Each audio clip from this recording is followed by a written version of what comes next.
আসসালামু আলাইকুম, সবাইকে স্বাগতম। প্রিয় শিক্ষার্থী বন্ধুরা, আজকে আমি যে এইচএসসি হিসাব বিজ্ঞান প্রথম পত্রের দৃশ্যমান ও অদৃশ্যমান সম্পদের হিসাব অর্থাৎ অষ্টম অধ্যায় সম্পর্কিত ঢাকা বোর্ড 2025 সালে যে সৃজনশীল প্রশ্নটি এসেছিল ওই প্রশ্নটির সঠিক সমাধানের চেষ্টা করব। তো সমাধানের জন্য তোমাদের সাথে আছি আমি মোহাম্মদ সিরাজুল ইসলাম, বরিশাল সরকারি model school and college Barishal. চলো শুরু করা যাক। প্রথমে প্রশ্নটা দেখে নিব, প্রশ্ন কি বলে।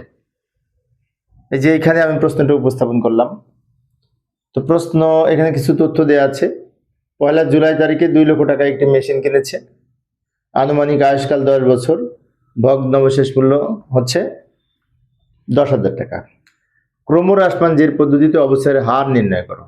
তো ক্রমহ্রাসমান জের পদ্ধতিতে অবস্থায়ের হার নির্ণয়ের একটা সূত্র আছে, সেটি হচ্ছে 100 গুণ 2 ভাগ আয়ুষ্কাল। এভাবে আমরা সূত্র লিখে করতে পারি একটা ছোট্ট। এই প্রশ্নটা অবশ্য প্রত্যেকটা বোর্ডেই প্রায় এসেছে, কমন একটি প্রশ্ন, যে অবস্থায়ের হার সমান ক্রমহ্রাসমান জের পদ্ধতিতে সূত্রটা হচ্ছে উপরে 100 নিচে আয়ুষ্কাল গুণ 2, এটা হচ্ছে সূত্র। 100 আর আয়ুষ্কাল এই যে 10 বছর, 10 বছর গুণ 2, এটাকে যদি ক্যালকুলেশন করি, এটাকে এটা দিয়ে গুণ করে এটা দিয়ে ভাগ করলে 20% পাবো। 20% ক্রমহ্রাসমান জের পদ্ধতিতে 20% হলো অবচয়ের হার। আবার উদ্দীপকে ফিরে যাব। খ নাম্বারে কি বলেছিল দেখব। ক নাম্বার হলো, খ নাম্বারে বলেছিল ক্রমহ্রাসমান জের পদ্ধতিতে অবচয় সারণী প্রস্তুত করো, মাত্র 2 বছরের। অনেক সহজ। তো প্রথমে 2022 সাল লিখব। এইভাবে আমরা সাল অঙ্কন করতে পারি, বছর, মেশিনের প্রারম্ভিক মূল্য, অবচয় আর সমাপনী মূল্য। ক্রমযোজিত অবচয়টা আমি পরে অঙ্কন করেছি, এটা অনেক বইতে আবার এটা আগে লিখে সমস্যা নেই, এভাবে আঁকলেও হবে। 2022 2023 2 বছরের অবচয় নির্ণয় করব, তাই না? এইখানে একটি বিষয় বলে রাখি, ক্রমহ্রাসমান জের পদ্ধতিতে আমাদের এই যে যত টাকায় মেশিনটা কিনেছি ওইটার উপরে অবচয় ধরতে হবে। কারণ ক্রমহ্রাসমান জের পদ্ধতিতে কিন্তু অবচয় ধার্যের সময় এই ভগ্নাবশেষ মূল্য বিয়োগ করা লাগে না। যেমন সরলরৈখিক পদ্ধতিতে আমরা অবচয় ধার্যের সময় কিন্তু ভগ্নাবশেষ মূল্য বিয়োগ করি, কিন্তু ক্রমহ্রাসমান জের পদ্ধতিতে ভগ্নাবশেষ মূল্য বিয়োগ করতে হয় না। তাহলে আমরা এইভাবে করতে পারি। এই 2 লক্ষ টাকা লিখলাম। 2 লক্ষ টাকার 20% হচ্ছে 40,000 টাকা 1 বছরের। কিন্তু 1 জুলাই বলেছে, তাই 6 মাসের অবচয় হবে। প্রথম বছরে 6 মাসের হবে, কারণ যে 1 জুলাই বলেছে সেজন্য। তা আমরা যদি ক্যালকুলেটর হিসাব করি, এটার উপরে 20% কেটে যা পাবো গুণ 6 ভাগ 12 দিলে আমরা পাবো এই 20,000 টাকা। এবার সমাপনী মূল্য কিভাবে হবে? এই যে মেশিনের প্রারম্ভিক মূল্য ছিল, এখান থেকে অবচয়ের পরিমাণ বাদ দিয়ে সমাপনী মূল্য এইখানে লিখতে হবে। এখন 2022 সালের যেটা সমাপনী, ওইটা কিন্তু 2023 সালের প্রারম্ভিক হবে। এইটা আবার এইখানে চলে আসবে। এটির উপরে আবার 20% হিসেব করে এখানে লিখবো। এখন আর কিন্তু অর্ধ বছরের হবে না, এখানে পূর্ণ বছরেরই হবে। পূর্ণ বছরের হিসেব করতে হলে এই টাকাটার উপরে এই 20% হিসেব করে এখানে লিখবো। আবার এইখানে কিভাবে লিখবো? 1,80,000 থেকে এই অবচয় বিয়োগ করে বাকি টাকাটা এখানে লিখবো। এটা হচ্ছে অবচয় সারণী 2 বছরের। এখন সবার শেষে এই শেষের কলামটা পূরণ করব। ক্রমযোজিত অবচয় মানে অবচয়ের সমষ্টি, পুঞ্জীভূত অবচয় বলা যায়। ওইটা কিভাবে লিখবো? অবচয়গুলি এখানে লিখতে হবে। যেমন এই 2,20,000 আগে লিখবো, 20,000-এর সাথে এটা যোগ করে 56,000 লিখবো। এটা আর এটা যোগ হবে, যোগ করে এখানে লিখবো। এই হচ্ছে আমাদের ক্রমহ্রাসমান জের পদ্ধতিতে 2 বছরের অবচয় নির্ণয়।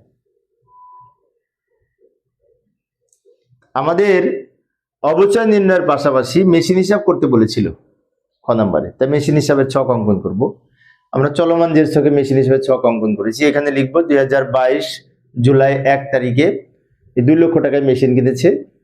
ওইটার জন্য জাবেদা হচ্ছে মেশিন ডেবিট, নগদান ক্রেডিট, তাই না? জাবেদা। এখন অনেক শিক্ষার্থীর মনে হতে পারে আমাদের এখানে খতিয়ান করতে বলেছে, কিন্তু জাবেদা করতেছি কেন, তাই না? কারণ খতিয়ান করতে হলে মনে মনে জাবেদা করে নিতে হবে। তাই 2 লক্ষ টাকা নিয়ে জাবেদা হচ্ছে মেশিন ডেবিট, নগদান ক্রেডিট। তাই এখানে নগদান হিসাব নাম লিখে মেশিন হিসাবে ডেবিট দিকে টাকা লিখবে। এবার এইটা ডেবিটে আছে, ডেবিটে চলে যাবে। এখন আমাদের করতে বলেছে 2 বছর, 2022 আর 2023। 2023 সালে কিন্তু আমাদের মেশিন কেনে নেই, কিন্তু 2022 সালে যে মেশিনটা ছিল সেটা কিন্তু 2023 সালেও থাকবে। তাই আমরা এখানে ব্যালেন্স বলে পরবর্তী বছরে এই টাকাটা নিচে নামিয়ে দিব। অর্থাৎ 2023 সালে যে মেশিনটা ছিল এটা 2022 সালে যে মেশিনটি ছিল এটা 2023 সালে থেকে গেল। এইভাবে আমরা সমাধান করতে পারি। এই ছিল খ নাম্বারের উত্তর। আবার উদ্দীপকে ফিরে যাব। উত্তর খ নাম্বার শেষে আবার উদ্দীপকে ফিরে আসবো। গতে কি বলেছিল লক্ষ্য করি। গ নম্বরে বলেছিল প্রথম 2 বছরের প্রয়োজনীয় জাবেদা দাখিলা দাও। তাহলে 2022 আর 23 সালে জাবেদা করব। 2022 সালে 3টা জাবেদা হবে, মেশিন কেনার জন্য একটা জাবেদা আর অবচয়ের জন্য 2টা জাবেদা। আর 2023 সালে শুধুমাত্র অবচয় নিয়ে জাবেদা হবে। যাই হোক, সমাধান করার চেষ্টা করি। এই যে আমি এই জাবেদা করার জন্য যে খ নাম্বারের যেখানে আমরা অবচয় নির্ণয় করেছিলাম ওই ছকটা উপরে লিখে রাখলাম। এখান থেকে হচ্ছে আমাদের জাবেদা। 2022 জুলাই 1 তারিখে আমাদের মেশিন কিনেছিল। মেশিন কেনার জন্য জাবেদা হচ্ছে মেশিন ডেবিট নগদান ক্রেডিট, তাই না? মেশিন হিসাব ডেবিট, নগদান হিসাব ক্রেডিট। টাকা লিখবো কত? এই যে যত টাকা, 2 লাখ টাকায় মেশিন কিনেছিল 2 লাখ টাকায় লিখবো।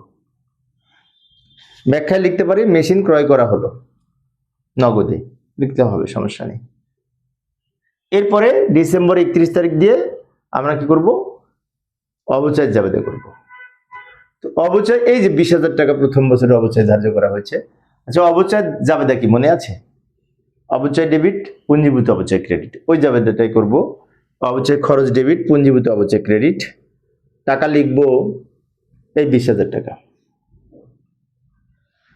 ব্যাখ্যা লিখবো অবচয় ধার্য করা হলো।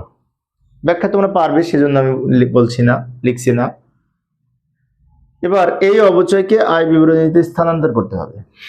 ওটার জন্য জাবেদা হবে আয় বিবরণী ডেবিট, অবচয় ক্রেডিট। অবচয়ের পরিমাণকে আয় বিবরণীতে স্থানান্তর করা হলো। সেম টাকা হবে, সেম টাকা। আচ্ছা, তাহলে 2022 সালে জাবেদা করলাম, মেশিন কেনার জন্য একটা আর অবচয়ের জন্য 2টা। এখন মেশিন কিন্তু 2023 সালে আর কিনি নাই, তাই 2023 সালে মেশিন নিয়ে জাবেদা হবে না, কিন্তু এই অবচয়ের জাবেদা 2টা হবে। মানে অবচয় তো প্রতি বছর বছর ধরবো, তাই না? তাই এইটা নিয়ে আমরা জাবেদা করবো, এই সেম জাবেদা, কিন্তু টাকা হবে 36,000। এখানে জায়গা নাই, আমি পরের পেজে বাকিটা করতেছি। আমি জাবেদাটা 2 পেজে করতেছি, তো কিন্তু তোমরা 1 পেজে করবে, তোমরা 1 পেজে করবে। এই যে এখানে করব। প্রথম জাবেদাটা হবে এখানে ডিসেম্বর 31, অবচয় ডেবিট, পুঞ্জীভূত অবচয় ক্রেডিট। টাকা লিখবো 36,000। আবার এই অবচয়কে আয় বিবরণীতে স্থানান্তরের জন্য লিখবো আয় বিবরণী ডেবিট, অবচয় ক্রেডিট। টাকা লিখবো এই 36,000। শুধু অবচয়টুকু নিয়ে পরের বছর জাবেদা হবে। এইভাবে আমরা সমাধান করতে পারি। তো প্রিয় শিক্ষার্থী বন্ধুরা, এই ছিল আজকের আলোচনা। শিক্ষার্থীদের অনুরোধে আমি অল্প অল্প করে আলোচনা করি, যাতে শিক্ষার্থীরা বোরিং ফিল না করে। পরের ক্লাসটি দেখার আমন্ত্রণ রইল। খোদা হাফেজ।